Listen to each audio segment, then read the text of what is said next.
Hi, everybody. My name is Jared Milrad. I'm the founder of Movikarma. We're the nonprofit organization that created our podcast here called Rewriting Hollywood, which focuses on diversity, equity, and inclusion, as well as representation in Hollywood, and really looking at social impact, social issues across the industry and beyond. So today, really excited to have another incredible guest on our podcast. This is part two of a series we're actually doing on the new film Free, Dead or Alive. We have another star and also musician from the film, which is now available across all digital platforms by the time all of you hear this. His name is Robert Avellanet. He's a really talented musician, actor.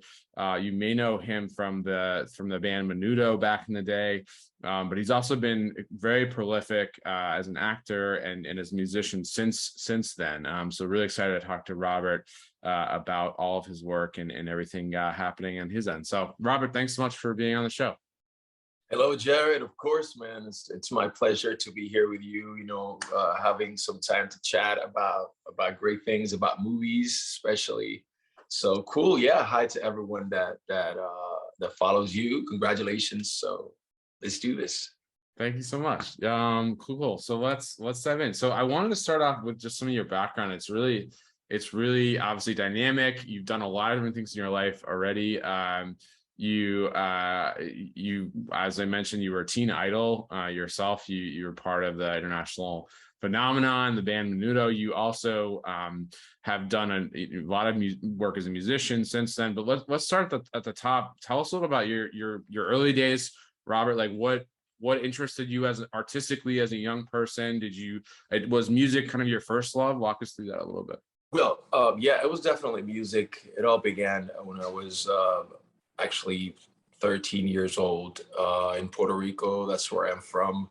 So there was an audition for Menudo, which back in the day was a pretty big deal, So I went. I had the opportunity of auditioning for that group. So I went there, and then I was picked up. Actually, the first time I auditioned, that was in 1988. I wasn't picked up. So then I had to go again and persist. And finally, like a year after, I was picked up, and that's how I began my career. Menudo actually changed my life. And why I decided to join Menudo is because every kid in Puerto Rico wanted to be a Menudo. Menudo was originally Puerto Ricans. So I also have an uncle who is still alive, and he's very, very popular back in the 60s, 70s.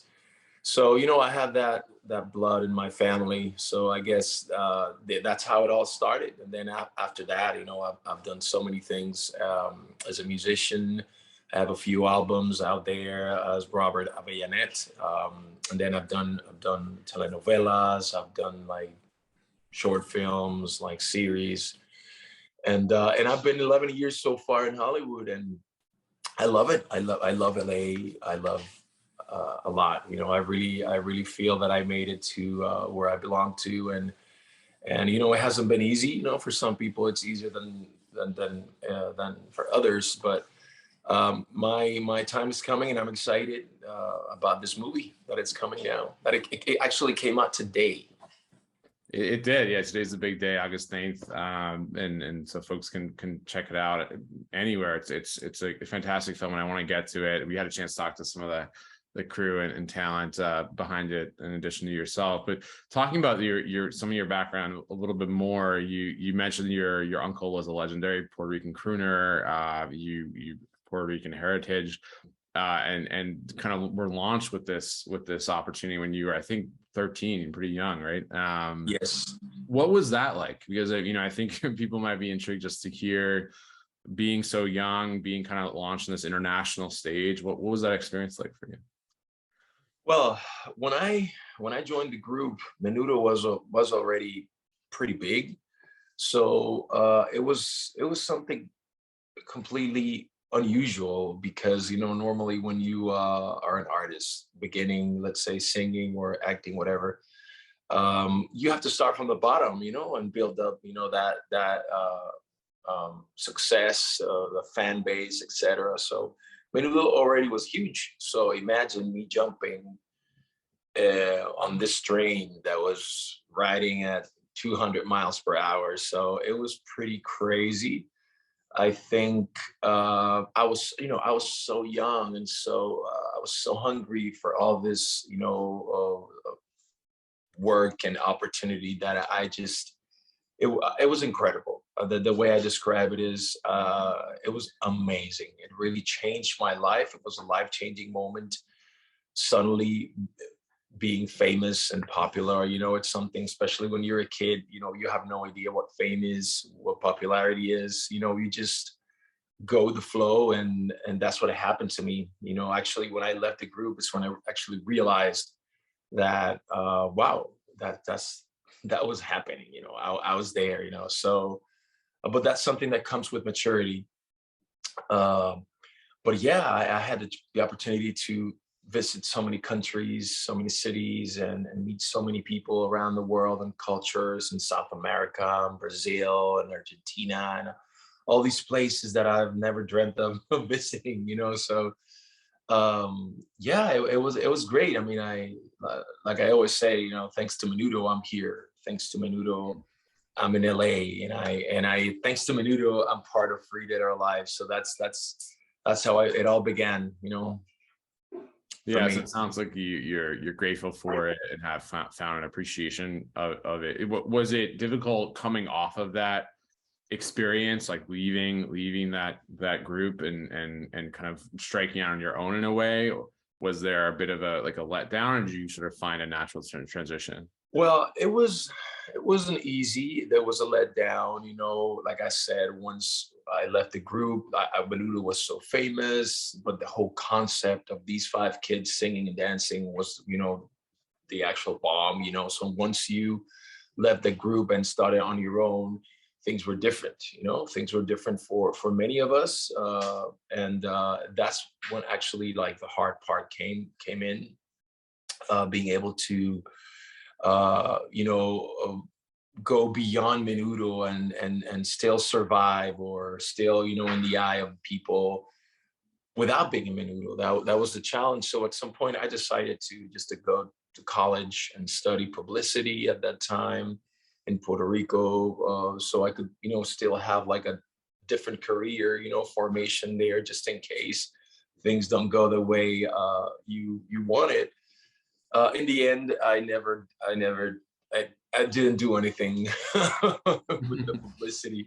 Yeah. But I stayed in this, in this entertainment world, which is definitely my passion, and it's what I know how to do the best. Yeah, it seems like you kind of couldn't avoid it if you tried. But I saw that you obviously shared the stage with Ricky Martin, with a lot of other incredible artists. So when you're part of the group, and then you kind of reconnected with some of your bandmates. It sounds like, and have had pretty incredible career working with a lot of them. Talk us through that. Like, it sounds like you formed a really close bond with some of the folks that you performed with. Yeah, well, I think I pretty much know every ex Menudo, although we weren't together at the same time. Somehow throughout the years, we've seen each other in different activities, through friends, So I pretty much stayed in touch with a lot of them throughout the years. I have a few of them that I really consider my close friends. Not all of them, but there are a few that I really appreciate and consider friends, brothers. Yeah, I love that, and I can imagine that was like kind of a sort of a moments that you share, even if you weren't in the same there at the same moments, that you kind of have that shared experience that kind of lives on. And you've done a lot of work, as we mentioned, with and collaborate with a lot of those folks. But then kind of transition, it sounds like, in the last decade plus to more towards acting. And I want to hear about that. Like, what was that transition? What has that transition been like for you? And did you always have an interest in acting? Walk us through that a little bit. Well, first of all, before I forget, Yeah. there's a documentary right now on HBO Max. It's called Menudo Forever Young. So if you can go check it out, it's people watching us. It's pretty cool. It tells the story of course, of Menudo, the rise and fall of Menudo. So it's right there. You can check it out. It came out pretty nice. So now going to your question, I I I knew I wanted to do both things, like acting and singing. When I left Menudo, I focused more on the music because that's what Menudo was, music. So uh, I launched like a tropical like salsa album back in actually 1999 and 2000 with Universal Records, and we did a few things in New York where there's a lot of people for that love salsa and tropical music. I did good, but then I went after that. I moved to from Puerto Rico. I moved to Miami, where I kept pursuing music and also acting. So there, I met a lot of people, producers, actors, and I decided to go into the telenovela world, which is um, you know. Whatever, I'm proud of what I've done. It's part of my formation. So and I did a few telenovelas for Telemundo, Univision. I did a few series, independents. I did theater. And then while I did that, I was recording an album that I co-produced and wrote myself. This one was in Spanish, called Jet Privado, which means private jet. It's more on the rock side. I'm a rocker in my heart, so I love rock and roll, especially classic rock and roll. So yeah, and then and I stayed in Miami for I would say like 9.5 years, and then at some point, I felt that I was stuck, that I wasn't doing what I was meant to do. I dreamt of coming to LA when I was a kid, so I don't know, the plan is aligned, and somehow I decided in 2011 to come to LA. Okay, yes, let's go to Hollywood. And then I came here with basically with my girlfriend, who now is my wife, the mother of my daughter. So yeah, man, and it's been actually 11 years since I can call LA home now. That's really neat. And I'm sure in some ways not an easy. I mean, anyone moving to LA is obviously there's challenges in doing that. The cost, the am I going to make it? All those questions of competition. But I think doing that, I imagine after having this really successful music career, might have been a little bit intimidating. Like, did you feel? Were you a bit worried? Did you feel confident? What were those kind of early days like when you came out? I think I had so much like hope, and I had this fire inside of me that I didn't mind it was going to be hard or not. I had a lot of people saying, it's so tough. You have no idea. Everybody, leaves LA after a while when they realize it's not that easy. But I wasn't, although I knew all these things, I was like, I'm not a quitter. So I don't mind if it's hard. Anything can happen. I'm a very positive person in every situation. I always look out for the positivity in everything. Like, which lesson can I learn from this, or how can I improve my ways by this experience, etc. So I came here. It hasn't been easy. It has been tough, to be honest. But I'm grateful that I had, the support of my other half, my wife now.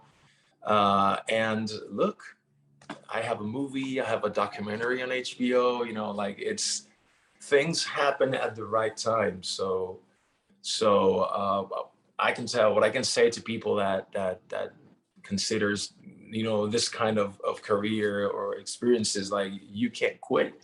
You're gonna fall, but you have to just stand up and keep going. But that's the only way, unless you're the one of the lucky ones that you just got here and then boom, that's it. Which is pretty rare. So It is, and I think there's sort of this like kind of message that Hollywood sends sometimes, that it's like you can be that one, and that's how it should go. And of course, that's not always, often not the case. It is usually about persistence and overcoming those obstacles and those tough times.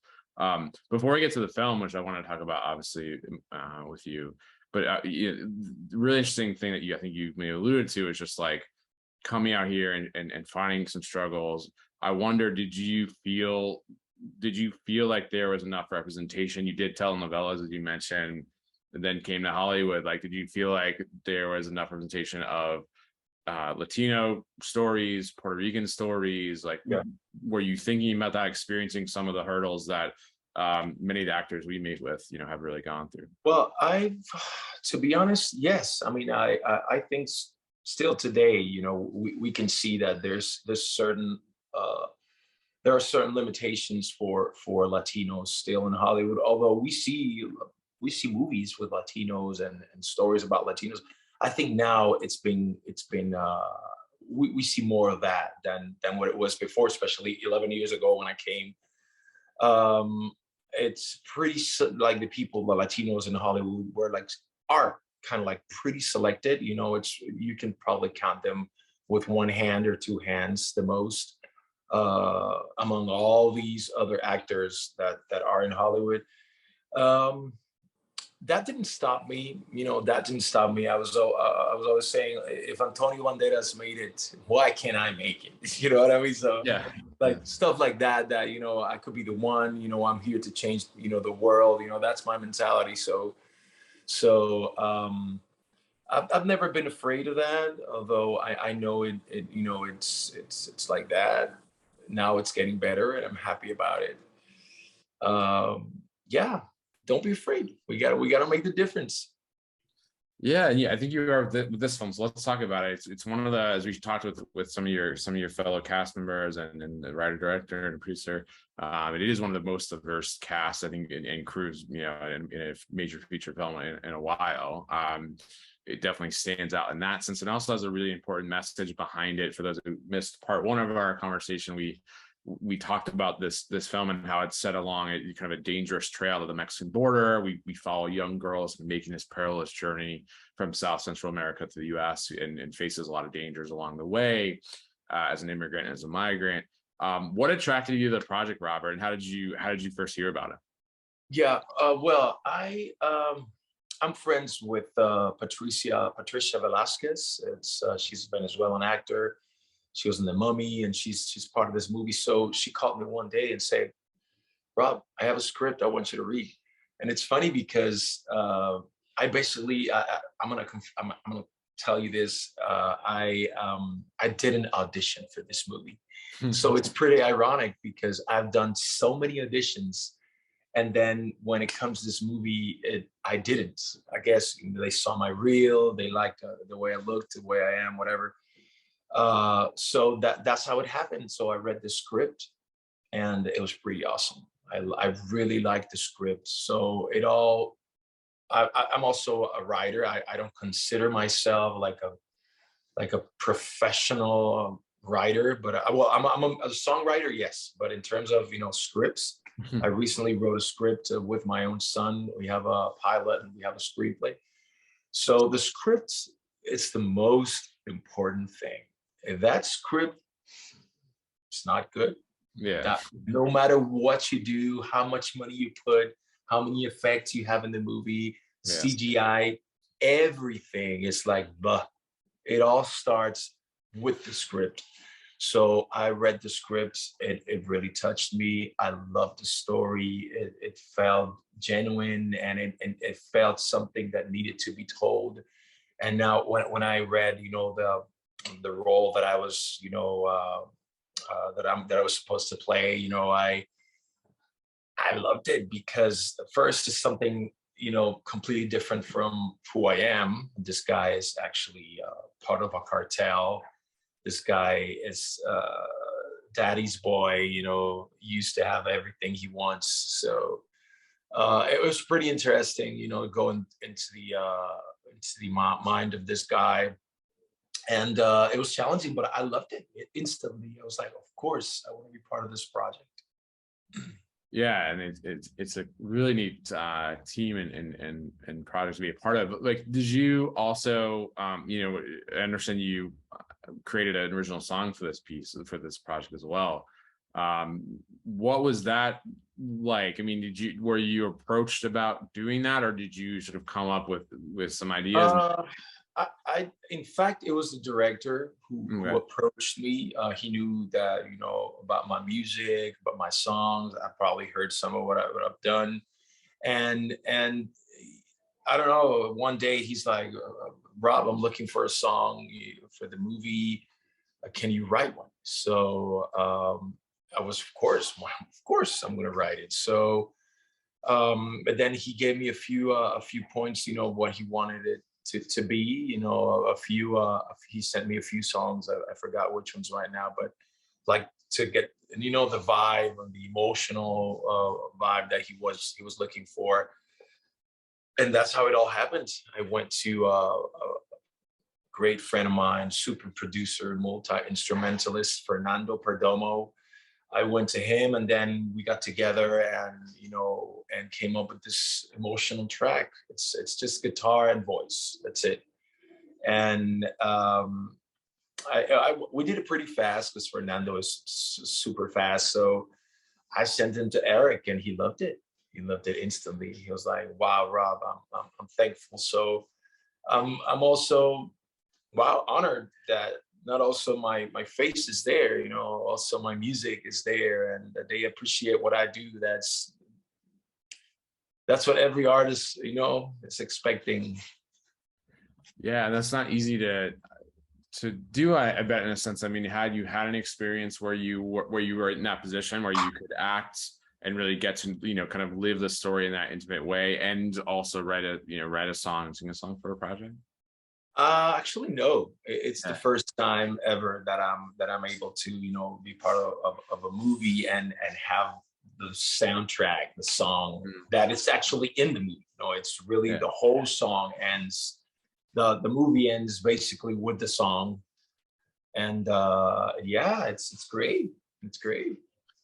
Was that the process of writing and in creating the song, like, did you feel kind of you had, I guess, a bit of a leg up? I mean, having acted in the piece, like, did you feel like sort of a lot of emotional content kind of came to you naturally because you were in the film?